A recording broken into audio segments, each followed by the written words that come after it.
Allora, Parliamo di audizioni. audizioni, che ne dici? Ma sì, Parliamo di audizioni. tipo quante ne ho dovuto fare prima di vincere un posto? No, perché tutti credono che così io sia nato imparato, ho fatto il primo concorso e l'ho vinto. Invece, ecco, giusto approfitto della diretta dell'intervista per dire che ho fatto 22 audizioni e concorsi prima di vincerne uno. Ecco, quindi volevo rassicurare chi Hai sta fatto bene a tentando, dirlo. Hai fatto bene volevo a dirlo. rassicurare tutti che non è facilissimo. In epoca in cui era più facile di oggi, quindi Mm, insomma, ecco, vabbè, continuate. perseveriamo. Ma quindi dalla tua Sì. esperienza anche di giudicato, rodato, Sì, oltre che giurato, sì. giudicante, che consigli puoi dare a un giovane flautista che oggi si accinge ad affrontare un'audizione? Beh, ovviamente la cosa più banale è studiare molto per arrivare molto preparato, perché come mi diceva sempre il grande Michele Marasco, i casi in cui vinci un'audizione sono due: o sei molto spinto da qualcuno o sei molto preparato, non ci sono altri casi. E ci aveva ragione, ecco. E mi diceva anche sempre di studiare molto, di leggere molto, quindi un consiglio che do anch'io è di leggere molto di qualsiasi genere, perché suoniamo quello che siamo, quindi esce la personalità musicale e traspare la tua personalità di persona. Quindi più sei profondo, più colto sei, più persona ricca sei, più suoni in maniera ricca. E niente, la prima cosa che tutti mi chiedono è come gestire l'emozione, perché Mm, tutti abbiamo avuto emozione e problemi con la gestione del fiato, soprattutto nel nostro caso, e rendere almeno l'80% di quello che veniva a casa in audizione. Allora, la prima cosa che mi ha sempre tenuto più calmo in assoluto e la prima cosa che mi ha sempre tranquillizzato è arrivare veramente pronto, cioè lo studio che veramente arrivi che nulla è lasciato al caso, e per nulla intendo non solo che non sbaglio le note, ma curo tutti i respiri, tutti gli inizi, tutte le fine delle note, curo la sporcizia eventualmente fra le note e sì. curo tutto l'aspetto musicale e di intonazione tecnico di ogni brano che vado a fare, quindi veramente pronto. E quindi una volta che si riesce a studiare così bene, approfondito e in maniera seria, arrivi più tranquillo, cioè già quello mi ha sempre tolto molto l'emozione.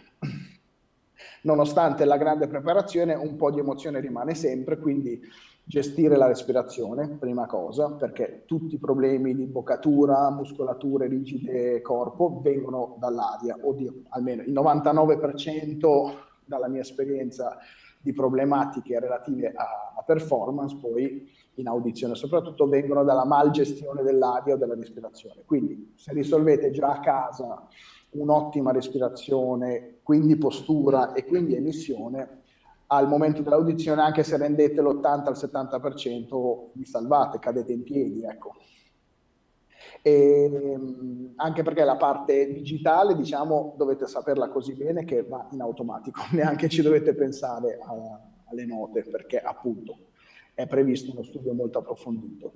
Il gestire la respirazione ci pensate già da casa, e quindi quando arrivate all'audizione il primo pensiero è postura e fiato, e quello vi aiuterà a tranquillizzarvi, perché come sappiamo una buona respirazione, soprattutto un'emissione regolare e costante, tranquillizza molto, no?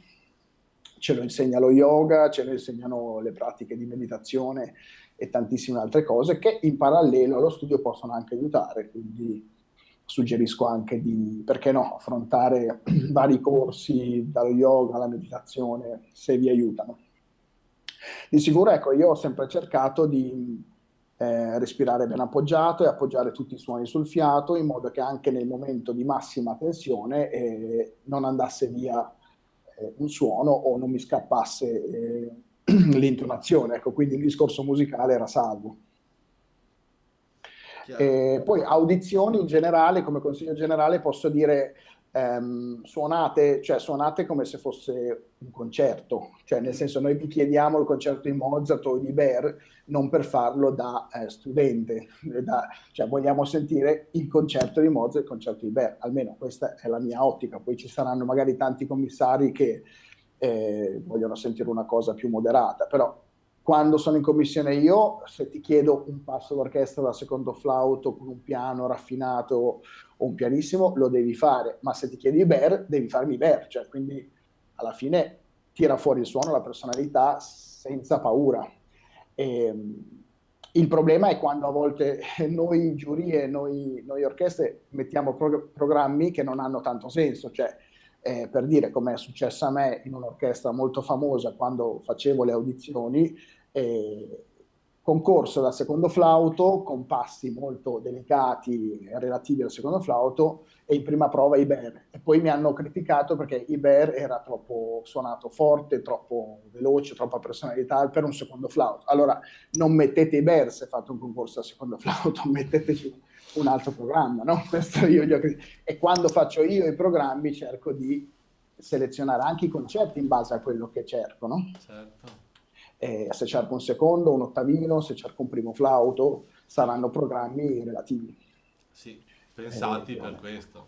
Esatto, anche lì l'esperienza tedesca mi ha molto insegnato, cioè ammissione alla Karajan, Mozart, esposizione primo e secondo tempo, un pezzo per flauto solo, che se non ricordo male fu Karg-Elert, ma si poteva suonare anche Bozza, Image, e penso 2 passi. Ecco, basta. Quello, per un concorso a primo flauto ci sarà Mozart, Iber e passi, cioè non ci sono programmi lunghissimi né assurdi né al di fuori dal ruolo, ecco. Si deve sentire la personalità nei suoi vari aspetti, in tutte le sfaccettature del flautista, e apprezzarne la tecnica e il suono. Ecco, non c'è bisogno, secondo me, nel programmare i programmi del concorso di esagerare o andare fuori tema, ecco.